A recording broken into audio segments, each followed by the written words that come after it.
काठमाडौँबाट 3 घण्टाको हाइकमा पुग्न सकिने यो हो ओखरेनी झरना। यहाँ जानको लागि हामी बिहान 7 बजे उठेर रेडी भयौं।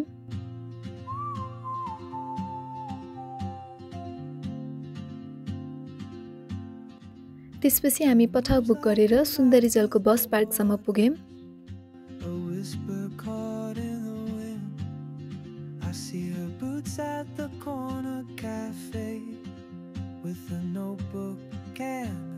त्यहाँ पुगेपछि टिकट काट्नु पर्ने रहेछ।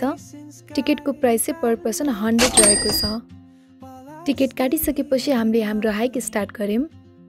हाइक स्टार्ट गरेपछि बाटोमा यस्तो सानो सानो झरनाहरू टन्नै देख्न सकिन्छ। र तपाईहरु मन्दिर पनि जान चाहनुहुन्छ भनेदेखि मन्दिर जानको लागि यो पुलबाट राइट तर्फको भर्याङबाट सिधै तल जानुभयो भने मन्दिर पनि पुग्न सक्नुहुन्छ। हामीले हाइक गर्दाखेरि बीचबीचमा पानी पनि परिरहेको थियो। हामीले चाहिँ हामीसँग छाता पनि लगेको थियौं। सो अहिले पानी पर्ने सिजन भएको कारणले गर्दाखेरि छाता चाहिँ लान नबिर्सनु होला। यस्तो राम्रो गाउँको बीचै बीच हाइक गर्नुको रमाइलो पनि छुट्टै छ।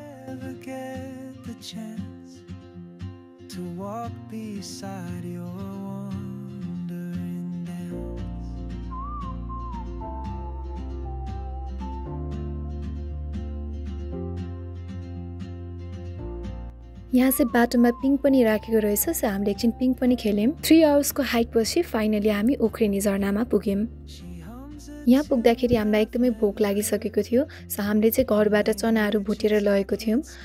झरनाको यस्तो राम्रो भ्यू हेर्दै हामीले खाजा पनि यही खायौं। झरनाको पानी एकदमै चिसो भएकोले गर्दा र हामी अगाडिबाट पानीमा भिजिरहेको थियौं। सो हामी त्यहाँनिर धेरै बेर बसेनौं। हामी त्यहाँबाट निस्क्यौं।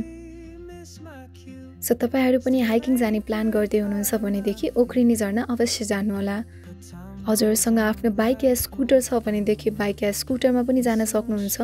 या आफूसँग सवारी साधनहरू छैन भनेदेखि हजुरहरू लोकल बसमा पनि जान सक्नुहुन्छ। बस चाहिँ बिहानको 10 बजे लाग्ने रहेछ।